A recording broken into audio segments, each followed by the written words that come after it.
کہ مسجد میں ایک شخص ایسا آیا تھا کہ وہ سب سے کہہ رہا تھا کہ میری تھوڑی سی تقریر سن لو، میرا بیان سن لو. تو لوگ کہاں کس کا بیان سننے کے لیے بیٹھتے ہیں نمازوں کے بعد. اس بزرگ نے لوگوں کو بٹھایا کہ اس کا واقعہ حقیقت کا ہے، ذرا سن کے چلے جانا. جب امام کی گرجدار آواز آئی تو لوگ بیٹھ گئے، ورنہ کس کا کون سنتے ہیں. دیکھنے میں ایک فقیر آدمی دکھ رہا تھا جو آیا ہوا ہے. وہ کھڑا ہوا اور کہا، اے میرے دوستو، میں اپنی زندگی کی حقیقت بتانے تمہارے سامنے آیا ہوں. میں اپنی زندگی کی ایک حقیقت تمہیں سنانے کے لیے آیا ہوں. اے میرے عزیزو، اس واقعے کو صرف میں اس لیے نقل کر رہا ہوں شاید ہمارے بچوں کو عبرت مل جائے. وہ فقیر کھڑا ہوا جس کا چہرہ دیکھنے میں لگ رہا تھا کہ کوئی مفلس اور غریب آدمی، کھڑے ہو کر کے اس نے بیان کرنا شروع کیا کہ میں بکریاں چرایا کرتا تھا. آج سے چند دنوں پہلے یا چند مہینوں یا سالوں پہلے بکریاں لے کر میں جنگل کی طرف پہنچا. تو جنگل میں جانے کے بعد شام کا وقت قریب آیا تھا کہ میں بکریوں کو سمیٹ رہا تھا. اچانک مجھے ہاتھی کے چنگھاڑنے کی آواز آئی اور بہت خوفناک آواز. ایسا لگ رہا تھا کہ شاید کوئی ہاتھی پاگل ہو گیا ہے، کوئی ہاتھی سرکش ہو گیا ہے. وہ درختوں کو ٹکر مارتے ہوئے دھم دھم کی آواز کرتے ہوئے تیزی سے دوڑتا آ رہا تھا. مجھے جسم میں کپکپی سی آ گئی کہ کوئی ہاتھی پاگل ہوا ہے اور وہ پھر کسی چیز کو نہیں دیکھے گا، مسل دے گا. حیرت کی جب آنکھیں میری پھٹی رہ گئی جب میں نے دیکھا ہاتھی میری طرف بڑھتا ہوا آ رہا ہے. وہ اتنا خطرناک اور بہت بھاری جسم کا ہاتھی تھا. تو میں بچ بچاتے ساری بکریاں چھوڑ کر بھاگنے لگا کہ میں کوئی پناہ ڈھونڈ لوں. ظاہر سی بات ہے کوئی درخت باقی نہیں رہتا اس ہاتھی کے ہاتھ میں. وہ اپنی سونڈ سے درختوں کو اپنا لقمہ بنا رہا تھا. درخت پر چڑھنے کو تو میں نے عافیت نہیں سمجھی، دوڑتا رہا اور پکارتا رہا کہ مجھے کوئی پناہ مل جائے، کوئی پناہ مل جائے.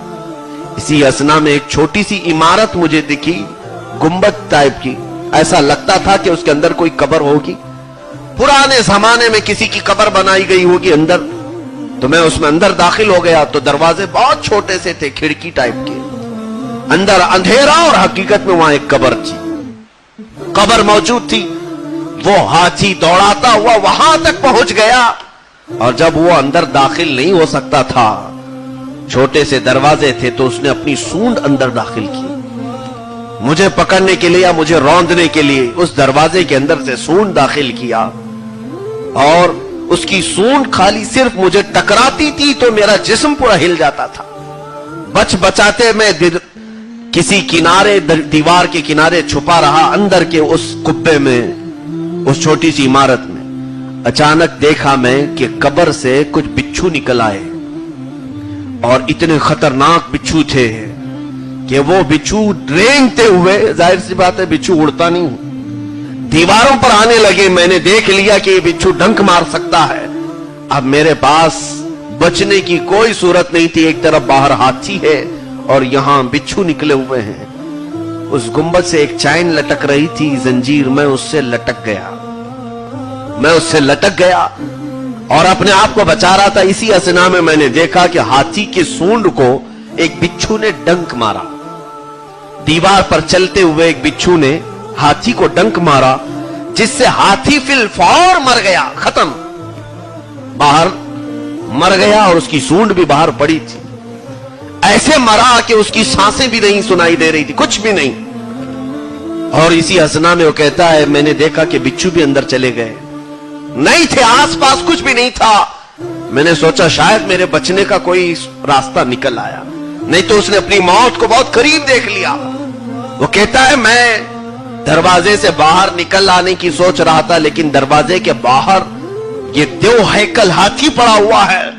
اس کے مر جانے کے بعد بھی اس پر سے مجھے گزرنا پڑتا، اس کے علاوہ کوئی راستہ ہی نہیں تھا.